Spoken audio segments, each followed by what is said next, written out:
نیز عبادت پر قوت، عبادت میں دل مستگی کی زیادتی، نیز شدید بھوک سے اکثر بدخلقی پیدا ہوتی ہے۔ اس کی مدافعت، اس وقت کوئی ضرورت مند سائل آ جائے تو اس کی اعانت، کوئی پڑوسی میں غریب فقیر ہو اس کی مدد، یہ وقت خصوصیت سے قبولیت دعا کا ہے۔ سحری کی بدولت دعا کی توفیق ہو جاتی ہے، اس وقت میں ذکر توفیق ہو جاتی ہے، وغیرہ وغیرہ۔ ابن واقعات رحمۃ اللہ علیہ الوعید کہتے ہیں کہ صوفیہ کو سحری کے مسئلہ میں قیام ہے کہ وہ مقصد روزہ کے خلاف ہے، اس لیے کہ مقصد روزہ پیٹ اور شرمگاہ کی شہوت کا توڑنا ہے۔ دیکھو تو روزہ رکھنے میں ایک فائدہ ہے کہ جو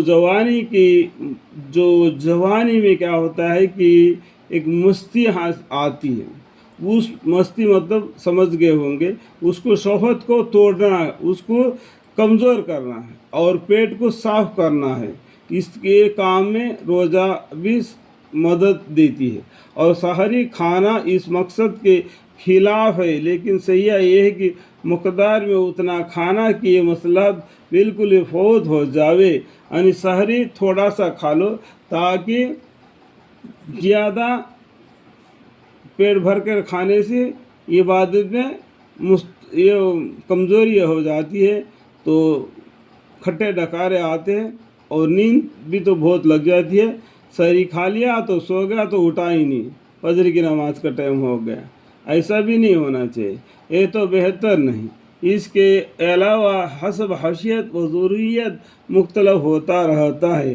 بندہ کے ناقص خیال میں اس بارے میں تو قول فیصلہ بھی یہی ہے کہ اصل سحری افطار میں تقلیل ہے، مگر حسب ضرورت اس میں تغیر ہو جاتا ہے۔ مثلا طلباً کی جماعت کی ان کے لیے تقلیل طعام منافع صوم کے حاصل ہونے کے ساتھ تحصیل علم کی مزید کو شامل ہے، اس لیے ان کے لیے بہتر یہ ہے کہ تقلیل نہ کرے کہ علم دین کی اہمیت شریعت میں بہت زیادہ ہے۔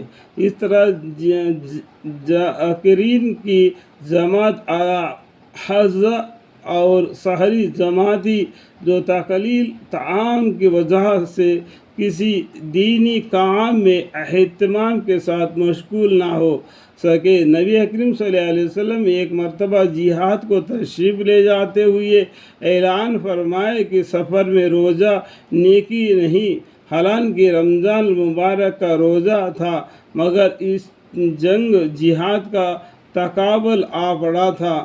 البتہ جس جگہ کسی ایسے دینی کام میں جو روزہ سے زیادہ اہم ہو، ضعف اور کسل روانہ ہو، وہاں تقلیل طعام ہی مناسب ہے۔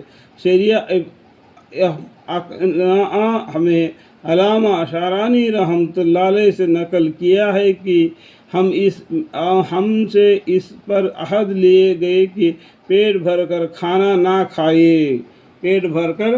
نہ کھائے، بالخصوص رمضان المبارک کے راتوں میں بہترین ہے کہ رمضان کے کھانے میں غیر رمضان سے کچھ تقلیل کرے، یعنی باقی 11 مہینے کھانا کھانے میں اور رمضان المبارک کے کھانے میں کچھ بدلاؤ ہونا چاہیے۔